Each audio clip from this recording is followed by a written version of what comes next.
On 308, we had neighbors. We had different lanes. We were on Rose Lane, and then it was Flower Lane, and they had kids there, and that's where we, got together and did our playing and with our cousins and neighbors and in the cane fields. And we got together and played different sports, primarily football. We had the Pee Wee League. And got together and there in Labadeville with the little kids of that age, got together and played around the area during the Pee Wee time. That's when I kind of really got into the organized aspect of it. And most of my high school buddies would agree with this, which we didn't talk about as junior high. We talk about Nat Lewis was a coach during that time, coached a lot of us, growing up during that time, and we would emulate him. He was one of those hard-nosed coaches that when you got into this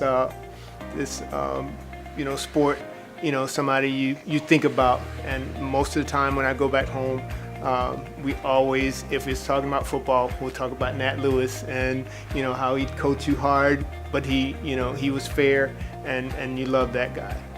Well, as it was during that time, you had to go both ways. It's still during that area you had to play both offense and defense, and I played actually defense, a little bit of defensive end whenever I first got into high school football, as well as tight end. So I played those two and did in fact kind of feel as though I was kind of feeling my oats as a tight end. As a matter of fact, I thought that's what, because being in football, you want to score touchdowns, and so I can be a pretty good tight end, and of course that didn't work out so well. But I did play both of them and did those two while I was doing my high school career. Primarily, both of my friends,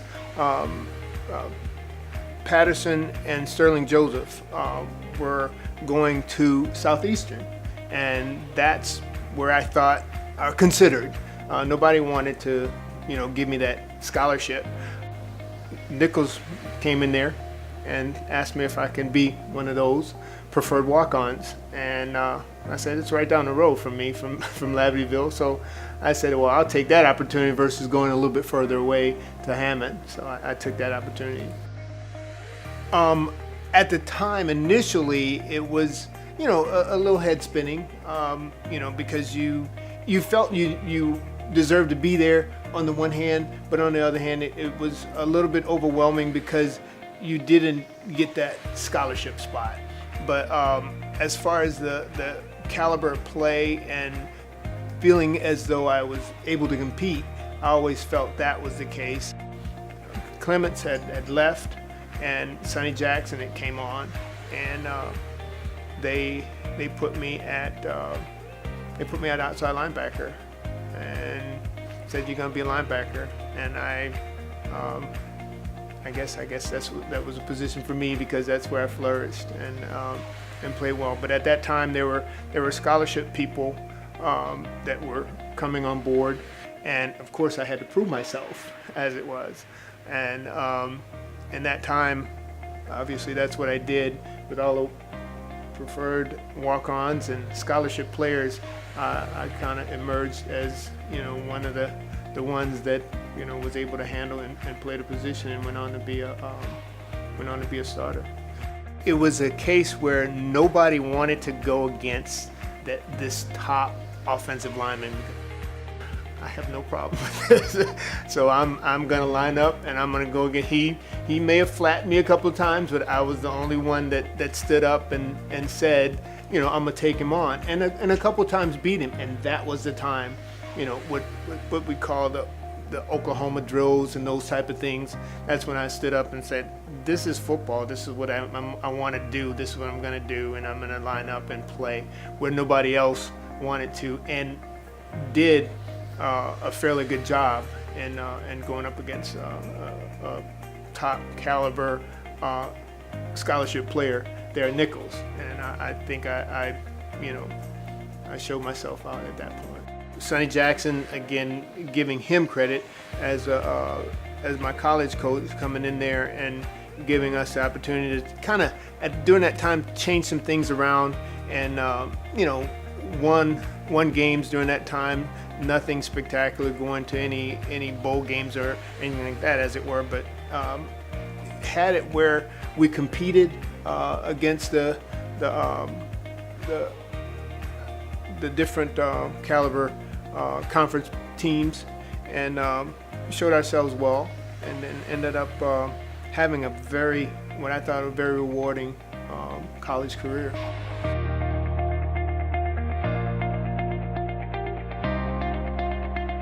What happened, the USFL was coming about, but they had their draft first. They were talking about territorial picks. So it wasn't necessarily a case where you were considered an elite player or upper echelon player. It's like, okay, that's my New Orleans Breakers as the team that was there at the time. Well, we kind of belong to you. We didn't have to, draft you or anything like that. And so that didn't really sit well. So even though I didn't know that was going to be a complete and obvious option, but it was there, it was on the table. You had an opportunity to play in another league, which was good. But I waited for the NFL and said that, everybody was saying that, hey man, you have an opportunity to possibly get drafted by the NFL and already have an opportunity to play in the USFL as well. So I kind of waited around for the opportunity to get drafted by the NFL, and it came fortunately as a 58 pick in the third round by the Oilers, and I was happy about that, because the thing I remember saying is, I don't have to tackle Earl Campbell. You're gonna have to beef up and bulk up and all that, but I wasn't there yet. I wasn't there yet, so they come around there and they just bowl me over and run on down the field. So I had to get in the weight room and kind of bulk up and beef up and do what they asked me to do. I remember Mr. Mike Hollowback, who was our general manager at the time, telling me, you're gonna have to gain some weight. You're gonna have to bulk up. And my deal was, I can run. I can chase them down. That's what I did in high school. That's what I did in college. In the NFL, everybody's fast. You're not going to be able to chase them down as readily as you were able to in the past. So now you have to hold your position a little bit stronger. And in doing so, you have to bulk up and beef up and get stronger. And that's what I did. My Hall of Fame mentor, Mr. Robert Brazil, he retired. He was an All-Pro Hall of Famer now. Left. I, was brought into the position. That's my second year in the league. I was able to hold my position, and then was able to do some things like chase him down and do all those kinds of things. And it was in the 2 times that I can recall that I kind of felt like I belonged, in Pittsburgh, where I had, I think it was Mark Malone was their quarterback. I had a couple sacks on him, and had like 12 tackles. And then there was the Saints game that, the team that I, obviously coming from the Louisiana, Thibodeau area, you were a Saint fan, and the Saint team comes into the Astrodome, and the same thing, I had an interception, about 15 tackles, and another deal. Oh yeah, I know that guy. Anthony Munoz. Because he was so big, so strong, so athletic. I don't know, I'm sure I did, if we look at tape. I don't know if I ever made any tackles when I had to play against. It wasn't a case where, I came in there, because you had to play him. You didn't go in there dreading it like maybe most people do when they're going against a perennial Pro Bowler and someone who, had his kind of stature. But you just played, and at the end of the day, you just know you weren't gonna do well. The good part about it was the fact that I got to be in the same locker room with a lot of great players there, and get coached for at least a short period of time by Joe Gibbs. Awesome man.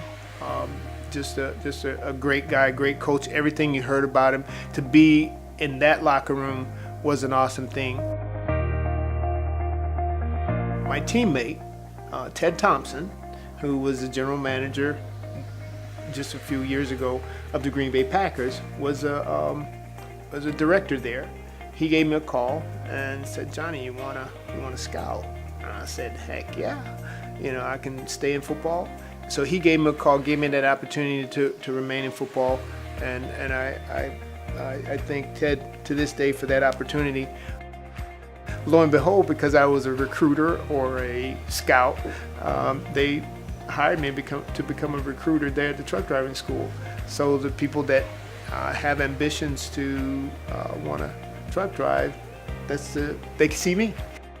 It's a huge deal. It's such a huge deal, and you're saying all of those guys to be, somebody who came before all of those guys.